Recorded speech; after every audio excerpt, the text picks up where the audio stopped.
Morning. Hello. Magandang hapon. Ano yan? Video pala. Kala ko picture.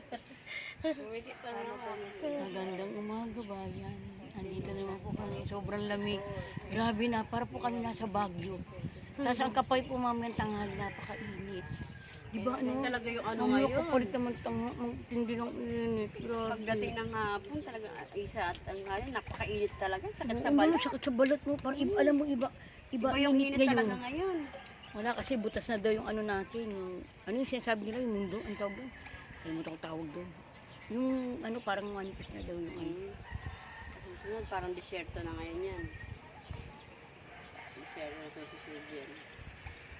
Ayos siguro siya. Hindi, ang tatakutan mo, pag nagkagulo yung bansa, kapwa sa bansa, tayo ang apektado. Malamang, kasi lahat ng bilhin. China at saka yung Russia, nag-aano ha. Hindi yung pagtaas ng biling ang ano mo doon. Pag nagbombahan yun, paksak sa atin. Bakit makakarating sa atin? Ay, oo, walang imposible. Ano naman ang ipagdasal? Ay, hindi naman natin, siyempre, pagdadasal nga natin, huwag mangyari yun. Eh, kaso, di ba, nagkakagulo mga ibang, ano, di ba? Yung pinag-aaway yung weti, ano, Philippine weti, ano, yung dagat. Pilipinisya. Oo, yung dagat na pinag-aawayan. Ay, dagat lang yun. Kaya nga, dagat nga. Hindi Yun kasi nga lang, inaangkin ng China.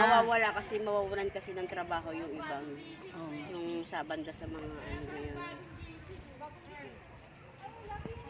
Mawawalan ng kapagkukuha ng kabuhayan.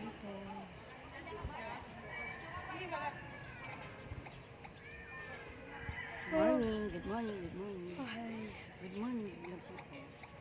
Good morning.